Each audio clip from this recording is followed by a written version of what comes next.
you're going to need a mane and tail comb as well as some plaiting bands to do the following steps. So the first thing you're going to need to do is brush out your mane and make sure there's absolutely no knots in it.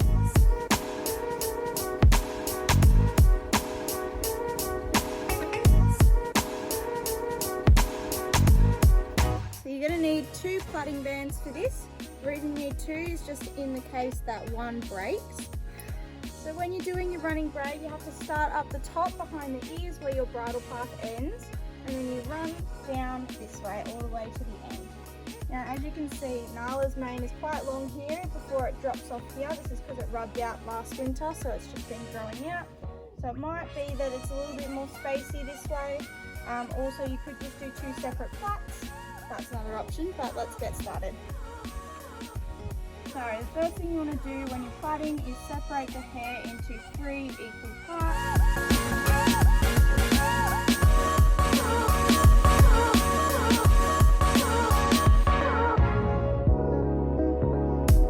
And when you're plaiting, it's left over, and then you bring the middle across to where the left came from, and then right over, and you bring the middle over to the right. And then you just repeat the process, but each time you are picking up hair from that outside side. So with the right side here, you're picking up some hair and putting that into your plait, and you are crossing that over the middle. You want to make sure it's quite tight just so that it's staying where you want it to stay. And it is really important that you've gotten all of the knots and everything out of the mane before you do this, because otherwise the hair gets caught and it makes it a lot more difficult to plait.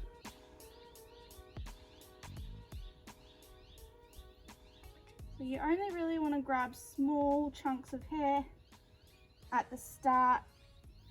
Obviously it is going to gradually get thicker and thicker,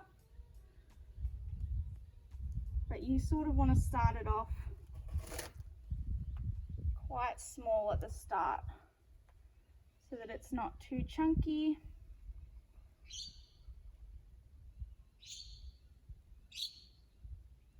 And each time I'm crossing it over and grabbing extra hair, I am pulling it tight again and holding my thumb over the middle just to maintain the tension.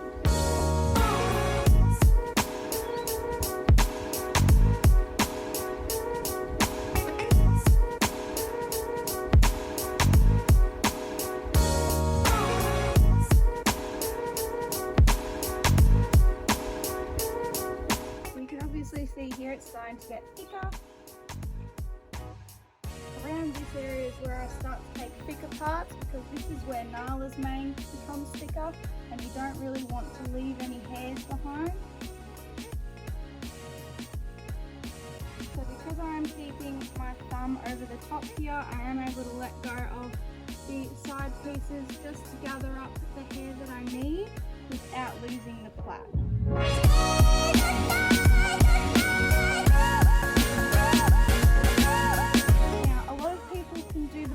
On the side like this, I actually prefer to have it on top and then it slowly moves to the side.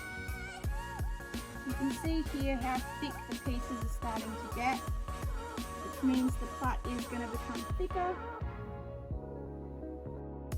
If you do have a taller horse or pony, I do recommend getting a step so that you can see what you're doing. So because the plait's starting to get thicker, I'm now just sectioning the hair that I want to take with the next strand, making sure I'm pulling nice and tight.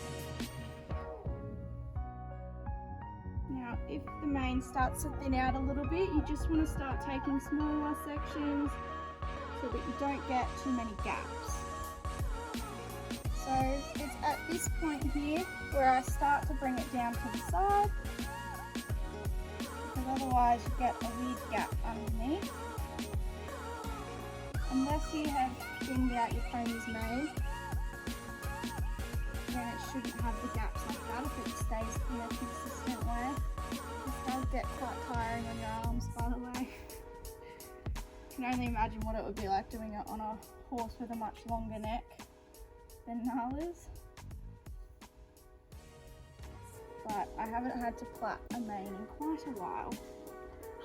I haven't competed in a while, so you never know, I might be doing it again soon.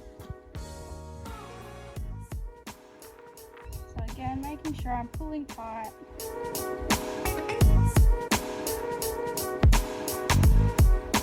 Taking smaller pieces of hair in this section just to make sure that it reaches. I'm actually going to stop the plait here because this is around about where the saddle pad sits and I don't want to include that hair in there. Okay, and once you've reached the end of where you want your plait to end, you just plait down, nice and tight, as far down as you can go.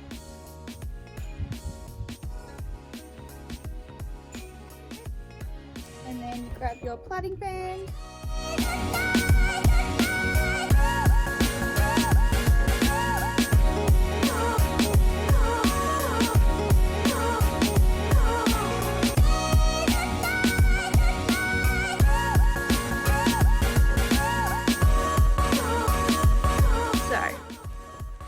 Keeps her head straight, as you can see here.